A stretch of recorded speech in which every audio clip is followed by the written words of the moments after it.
México se ubica en una de las regiones con actividad sísmica más dinámica del planeta, íntimamente ligada a la también característica geografía volcánica mexicana y a la conformación de las placas tectónicas que soportan nuestra parte continental.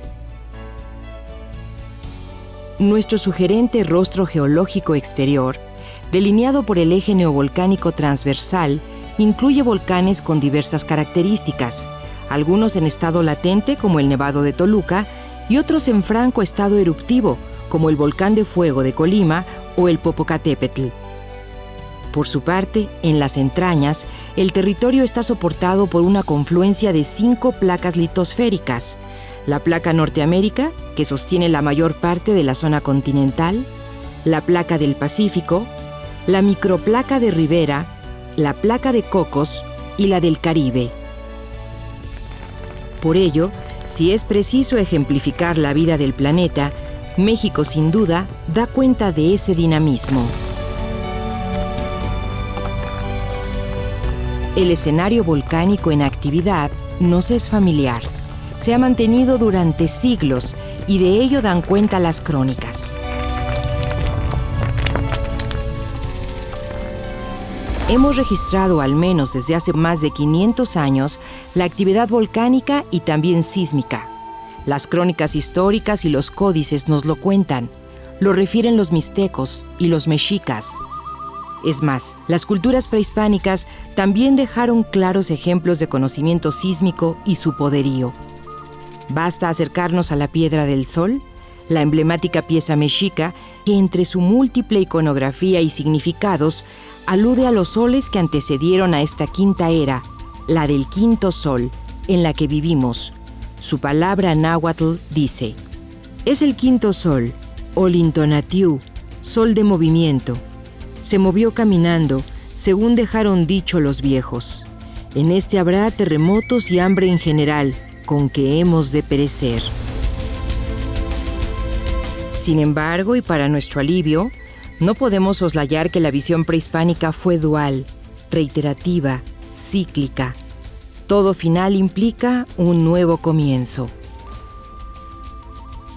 Durante los 300 años que duró el virreinato, los desastres, tildados de actos de Dios, fueron objeto de crónicas y recuperación de la historia oral de los pueblos indígenas y se informaron de manera pormenorizada a la corona.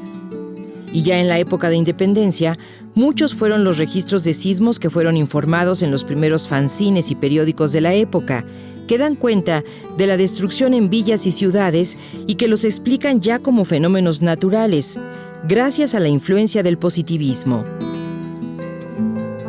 Transcurre el siglo XX. Son varios los sismos que se graban en la memoria, como el sismo de Madero, ocurrido el 6 de junio de 1911, día de la entrada triunfal de Francisco y Madero a la capital. Fue para muchos un presagio catastrófico en aquellos años turbulentos de la Revolución, o el terremoto del Ángel, el 28 de julio de 1957, que derribó la victoria alada de la columna de la Independencia.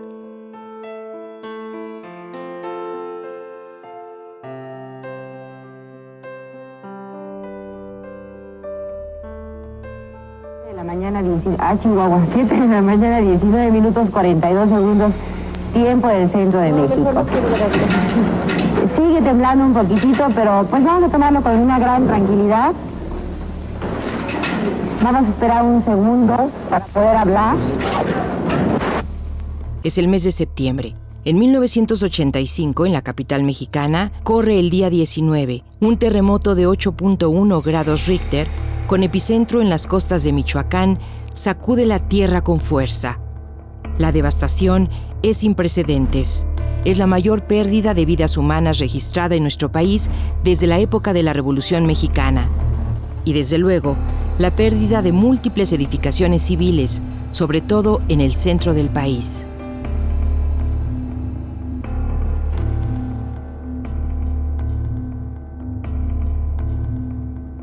Este evento recuerda la lección de no perder de vista la naturaleza del mundo que nos rodea. Un México erigido en tierra de temblores y cuya ciudad capital fue levantada en el contexto de 4 lagos desecados a fuerza y obstinación constructiva del hombre. Es ya el siglo XXI. Los registros de eventos sísmicos presentan un incremento. En 2015, casi 11,000 eventos telúricos sacudieron la Tierra ese año, principalmente en los estados de Oaxaca y Chiapas. Pero en 2016, más de 16,400 epicentros movieron a México. De manera irregular, pero con cierta conciencia, la sociedad se ha organizado en distintas dependencias, comisiones, organizaciones civiles y voluntariados para hacer frente a estos embates de la naturaleza y estar mejor preparados para enfrentarlos. 30 años después, en una inverosímil coincidencia, el 19 de septiembre de 2017, y a pocas horas de un simulacro nacional en conmemoración del sismo de aquel septiembre de 1985, se registra un evento sísmico de 7.0 grados, pasados las 13 horas, con epicentro en Chiautla de Tapia, Puebla. Evacuar de inmediato. Me voy a levantar y voy a evacuar.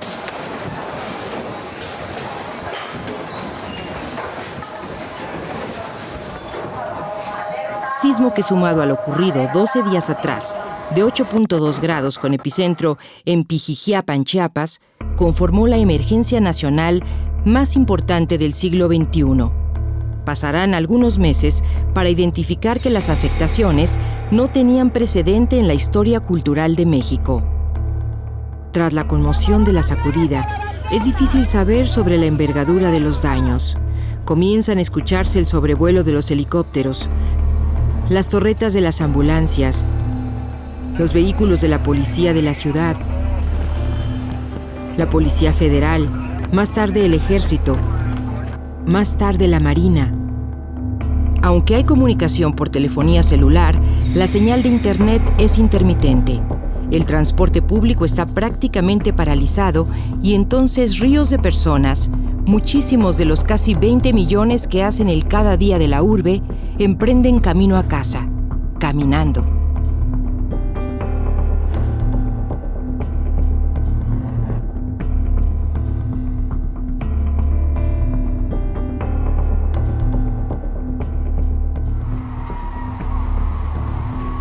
¿Eso pasó en su pueblo? Sí. ¿Dónde es? ¿En Jojutla? Sí, Jojutla, Morelos. Evidentemente hubo una gran devastación. Las comunicaciones son ahora distintas comparadas con las de hace 3 décadas y van develando la información. Colapsos en Juchitán, Tehuantepec, en el margen de la costa oaxaqueña, en Guerrero, en Chiapas, en la región de los alrededores del volcán Popocatépetl, en los estados de Puebla, Morelos, y así se fueron sumando sitios afectados.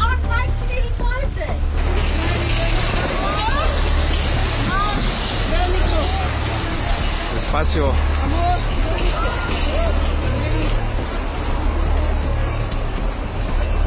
Fueron 12 los estados de la República Mexicana que presentaron daños. Sí, 1/3 del territorio nacional. Aunque aún no se conocía a cuántos municipios y localidades de México había alcanzado la afectación.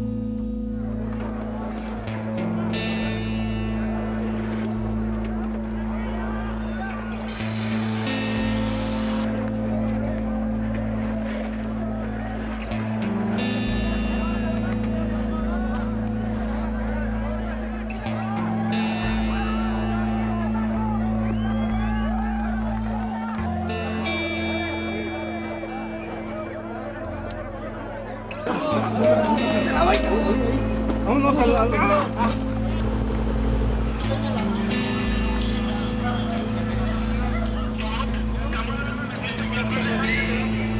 Una situación de víctima allá adentro.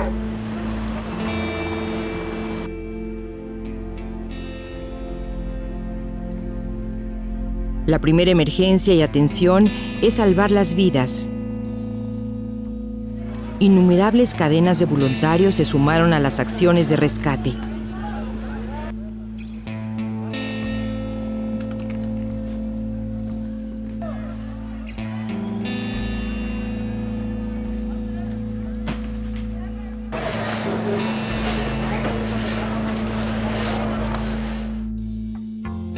distintos países arribaron, representados por sus ciudadanos solidarios que se encontraron con la solidaridad local desbordada.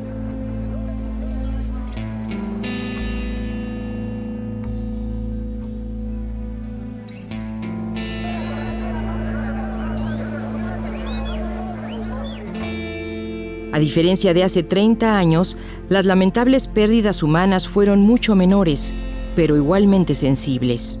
Sin embargo, el patrimonio material comenzó a revelar su destrucción. Casas habitación prácticamente demolidas, edificios de uso civil, algunos devastados, otros inservibles, cuarteados o a punto de caer. Lo mismo sucedió con los inmuebles de valor histórico y cultural. El Instituto Nacional de Antropología e Historia, de manera inmediata a los acontecimientos telúricos y por qué no reconocerlo, en una desconcertante dinámica sin precedente, habilitó la conformación de brigadas de inspección a los lugares que ya se informaba presentaban cuantiosos daños. Cada representación estatal estableció una primera mirada a lo sucedido. Estas brigadas se trasladaron principalmente a estados como Oaxaca, Puebla, Morelos, Chiapas, Estado de México y Guerrero.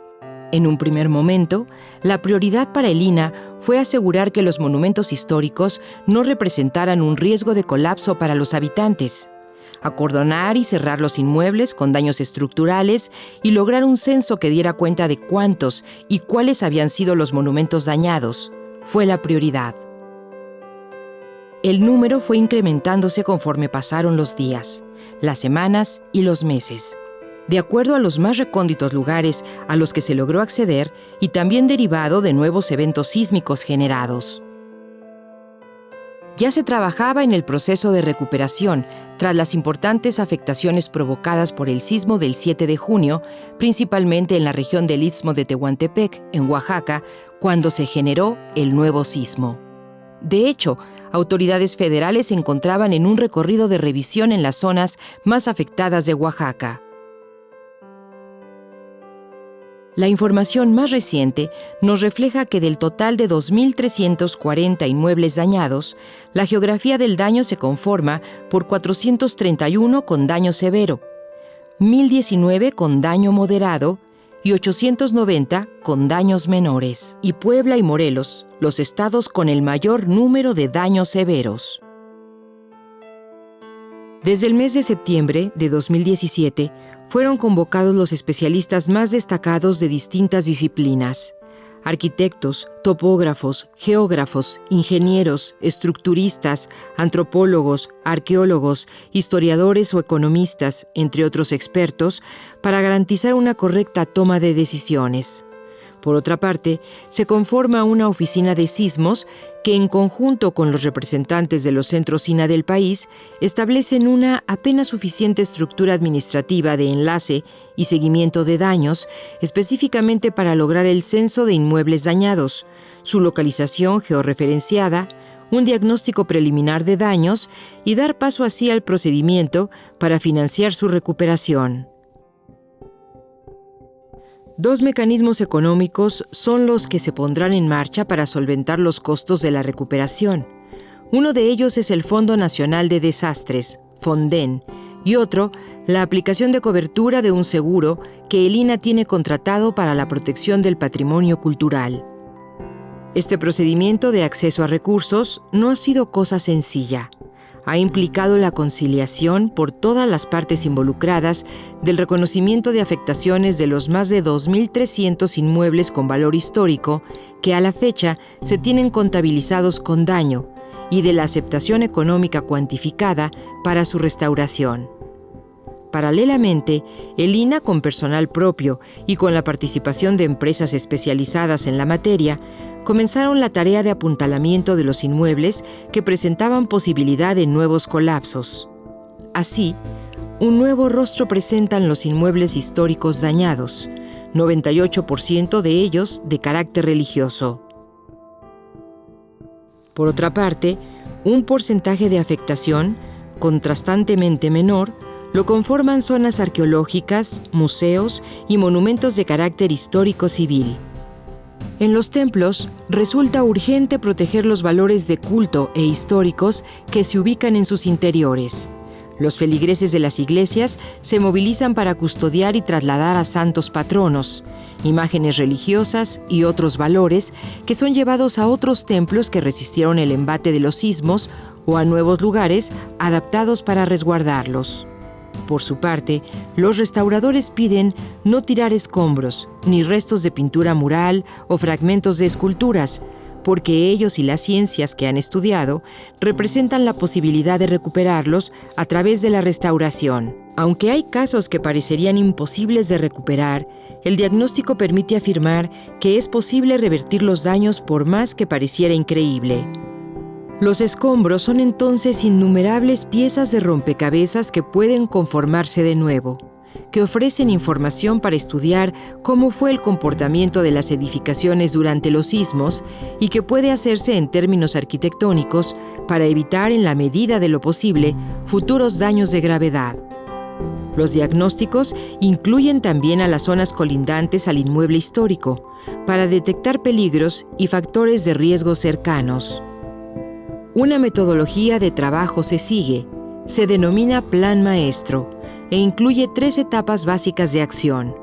Lo relativo a la conformación de expedientes y consensos para lograr el fondo de recuperación fue la primera etapa, pero los especialistas continúan con diagnósticos de daños cada vez más específicos. Los estudios realizados en los inmuebles propiciarán que las asignaciones de obras sean lo más acertadas posible, según las necesidades de intervención que demanda cada inmueble. En la búsqueda de información precisa, el INAH hace uso de la tecnología de última generación a su alcance y busca la implementación de nuevos métodos de análisis y registros de alta precisión. El registro audiovisual en inmuebles afectados, así como su documentación histórica, la catalogación de bienes muebles, la complementación de datos en las fichas de monumentos históricos, el desarrollo de bases de datos, son parte de los trabajos que se realizan de manera paralela a lo que sucede en campo. Por otra parte, se desarrollan trabajos de gestión para el financiamiento y colaboración en los procesos de restauración. En este sentido, se suma la Fundación SLIM, la Fundación HARP, el torero Pablo Hermoso de Mendoza, el gobierno francés, la Universidad de Roma III, entre otras instituciones. Pero el proceso de recuperación de los inmuebles también enfrenta varios conflictos. En muchas localidades se extiende la idea de que es mejor demoler los inmuebles colapsados o, en su caso, recuperar los templos con materiales contemporáneos más resistentes. Los especialistas, por su parte, tratan de explicar que estas percepciones no son acertadas. La permanencia de un inmueble original es la continuación de nuestra memoria. En principio hay que considerar que la gran mayoría de los templos afectados originalmente fueron construidos sin torres campanario. Las torres fueron añadidas años o siglos después del término de su construcción, derivado de una moda constructiva de principios del siglo XX por dar mayor altura a los templos. Y los materiales con que fueron construidas estas torres son distintos a los originales de las construcciones que las soportan. Esta particular conformación de distintos materiales y durezas implica un comportamiento diferenciado de las partes cuando se sucede un evento sísmico. Estas modificaciones no trabajaron de la misma manera mientras se desarrollaron los movimientos sísmicos. Así se propiciaron afectaciones mayores a las que de por sí hubieran sucedido. Para contrarrestar estas percepciones, se han realizado talleres en comunidades para explicar la importancia de conservar los inmuebles originales y recuperarlos con materiales similares a los de su construcción, y por fortuna, con excelentes resultados de entendimiento con las comunidades. Por otra parte, los estudios realizados en todo este proceso han permitido identificar nuevos conocimientos, no solo arquitectónicos, sino también en otras materias. Tal es el caso de una zona arqueológica en el corazón de la capital de Morelos, Teopanzolco, que en el proceso de restauración de daños en su pirámide principal, fue puesto al descubierto otra pirámide en el interior, una subestructura, hallazgo que modifica el conocimiento que hasta la actualidad se tenía sobre el sitio arqueológico. Para el caso de estudios arquitectónicos, por tratarse de inmuebles muy antiguos, se han logrado desarrollar elementos inexistentes, como planos de planta, alzados y fachadas que den cuenta de los detalles constructivos y singularidad de cada recinto. A su vez, se ha tenido oportunidad de entender, por ejemplo, sistemas constructivos en las bóvedas, coros y otros elementos. En cuanto a los bienes muebles, los especialistas trabajan para analizar los materiales y comportamiento de piezas como el Santiago de Matamoros, de la localidad del mismo nombre del estado de Puebla, que al recibir el impacto de la bóveda quedó parcialmente destruido y es objeto de un minucioso trabajo de expertos en restauración para devolver su esplendor original. Los trabajos realizados en todas las disciplinas se perfilan como tareas a mediano y largo plazo, con la intención de aplicar todo el conocimiento al alcance para lograr la restitución del patrimonio afectado con la mayor eficacia posible. Este hecho reclama tiempo y análisis continuo, lo que implica que en muchos casos los resultados o término de las tareas no puedan ser inmediatos. Sin embargo, a un año de trabajo, se han entregado a lo largo de las 12 entidades afectadas inmuebles totalmente restaurados, y se continúa afianzando los mecanismos de cooperación institucional y con las comunidades para el trecho que falta recorrer en esta proeza de restauración. También es importante destacar que todos los bienes, muebles e inmuebles, zonas arqueológicas y museos afectados cuentan ya con los recursos asegurados para su recuperación. Paralelamente, se han establecido canales de comunicación con la Iglesia, institución fundamental en este escenario, en aras de redefinir su participación en el cuidado de los bienes para el presente y con una perspectiva de futuro. Se integra a un sistema único de información, gestión y rendición de cuentas para el control y transparencia de los recursos. Al tiempo que muchos procesos de recuperación del patrimonio cultural afectado han detonado en procesos de investigación en las más diversas disciplinas y campos de acción. 5 sitios Patrimonio Mundial distinguidos por la UNESCO han resultado afectados: Centro Histórico de México y Xochimilco, Centro Histórico de Oaxaca y Zona Arqueológica de Monte Albán, Zona de Monumentos Arqueológicos de Xochicalco, Centro Histórico de Puebla y, con daño excepcional, primeros monasterios del siglo XVI en las laderas del Popocatépetl, cuyos daños representan verdaderas proezas de reconstrucción y restauración, son objeto de proyectos interdisciplinarios de estudio, diagnóstico y restauración para lograr su total recuperación. 4 inmuebles que pertenecen a esta categoría son restaurados a través del Fondo de Emergencia del Patrimonio Mundial y uno más a través del Fondo Especial del Sector Cultura. Esta experiencia nos lleva obligadamente a reforzar los procedimientos y mecanismos de la atención preventiva que debemos tener como una acción permanente y no solo en caso de desastres, que propicie el mantenimiento y respeto a nuestros valores históricos y que las acciones de cuidado eviten o disminuyan daños en futuros eventos. Esta experiencia nos lleva obligadamente a reforzar los procedimientos y mecanismos de la atención preventiva que debemos tener como una acción permanente y no solo en caso de desastres, que propicie el mantenimiento y respeto a nuestros valores históricos y que las acciones de cuidado eviten o disminuyan daños en futuros eventos. Desarrollar así una cultura para la protección de estos valores culturales es hoy una prioridad y una oportunidad. Los retos a futuro son muchos. La coordinación es compleja y reclama conocimiento, oportunidad, precisión, esfuerzo, vocación y reforzar la energía y capacidad de trabajo para lograr que el patrimonio cultural afectado por los sismos, ese que es testigo de nuestra historia y devenir, pueda recuperar su función, su esplendor y, sobre todo, continuar en pie para seguir siendo testigos de nuestra identidad y memoria para legar a las futuras generaciones.